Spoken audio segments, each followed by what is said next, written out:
Hello, it's Denise again from the University of Sewing, and we're back to go through another block from Granny's 1930 Sampler. This is that wonderful pattern book by Ricky Timms that we have been making our way through. Guys, we're getting close to the end. We're going to talk about block number 35 today.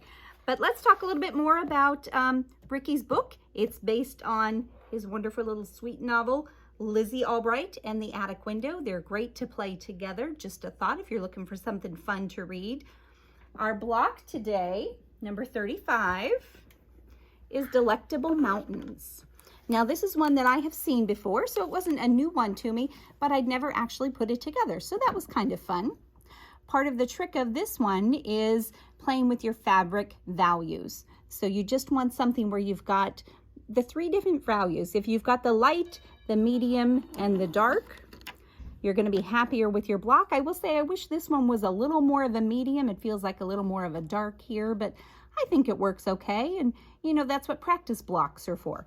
So what kind of things do you need to do this block? Well, it's pretty simple and straightforward, which is my favorite kind of block. You're going to need your rotary cutting tools, definitely your mat, your rotary cutter with a good fresh blade, a good ruler that you can trust. You might consider using the rotating cutting mat. It's not a necessity, but I think it comes in handy. You're also going to need either some wonder clips or maybe some pins to keep things nice and straight, and our lovely friction markers there. So I'm going to open up our book and let's talk a little bit about the assembly of this block. It's pretty quick. Block number 35 is where we're going. Last time we did Grandmother's Fan. I hope that one came out nicely for you guys. So Ricky's got us starting with some half square triangles. Now remember, this is draw the line in the middle and stitch a 1/4 inch away from that center mark. Drawing that line with your friction marker is a great way to go. Remember, this is not a stitch on the center line. This is a draw on the center line. So once you've got your half square triangles together, you're going to open them up like Ricky showed us here. And then you're going to trim them to 1.5 inches wide. And from there, each one is going to get trimmed. And this is a little bit of, I won't even call it the tricky part. I will say you have to pay a little bit of attention. The only time I had any issues was when I was trying to do this part and other things, and it just didn't go very well. So a little focus is good here. Each one of these pieces is going to get trimmed to 4.5 inches long, but they do get trimmed a little differently so that we get the variation. So let's look at what we've got. Here's a little example of some of those blocks trimmed down. They get cut into 1.5 inches wide and then trimmed to that 4.5 inches. So here we have them at the 4.5 inches. And the block assembly, it took me a minute or so just to get my brain wrapped around which way these guys go. But once you get that figured out, it's not too bad. You've got these trimmed to 4.5 by 1.5, and once you get them all lined up, you can start putting them together. And so it really is kind of that simple, guys. Once you get them assembled, you'll have 2 halves because you've got your good variety of fabric colors, your light, your medium, and your dark. This one, we've got the green background, and then the blue is our medium, and this multicolored is our light. The only part that you need to worry about matching up seams or points are here. So the top of these 2 center pieces. And it's not hard at all, just line up that diagonal line. And really from there, guys, let's do a little stitching here just to give you an idea. Let's find my pins. Now to make sure that things line up nicely, I'm going to start in the middle. I'm going to stitch, you can see my stitching lines here in the purple thread. And I'm going to line up where these are. So I'm going to start in the middle here. And try not to lose my pin that wants to escape. And stitch here.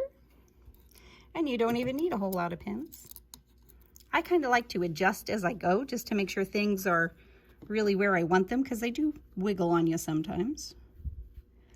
When you're pressing your blocks, remember not to stretch, just press them. Press one side, 1/2 of your block in one direction, And then when you do the other half the other direction, those seams will nest nicely. That always makes life a little easier for us. And get that guy lined up there.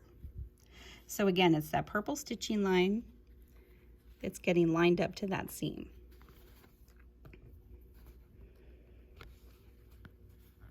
And we'll just stitch this out real quick on our wonderful 880 plus. Make sure things are lined up here. That looks pretty good. I'm going to use my favorite stitch number for piecing here. And this is 1326 on our 880. I've got my 57D foot in, another one of my favorites. And we're doing that scanned 1/4 inch. And I'm using my finger just to hold some pressure there. And we're gonna move this guy out of the way, but this finger, you can see my fingernails changing colors because I am pressing kind of hard on that. I don't want that one to wiggle on me. Let's check this guy. That looks pretty close. And you can feel when those seams line up the way they're supposed to and everything's behaving nicely. And this one I did press open just to make things a little flatter there. Let's check this one. And you can sort of coax them into place when they're not exactly where you want them. This block, guys, I think is a really fun one to do. It would be fun to do as a border, even if you were only doing half of the block. I think you could have a lot of fun with that. And there are some great sort of natural, you know, mountain scenes that I think this would be a cool border on. So just a reminder, the Ricky Timms book, both the little novel and the pattern book, are available on our website with everything else that we showed you today. What's the website? Oh yeah, universityofsewing.com. That's pretty easy. And there's our block. There's our mountains, guys. I think it's kind of cute. Kind of fun, something to play with for sure. As far as doing a practice block, which I always recommend, I would do maybe half a block just to make sure you understand the trimming and getting things the right size, because that really is potentially the tricky part, but it's not hard at all, guys. So once again, the website is universityofsewing.com.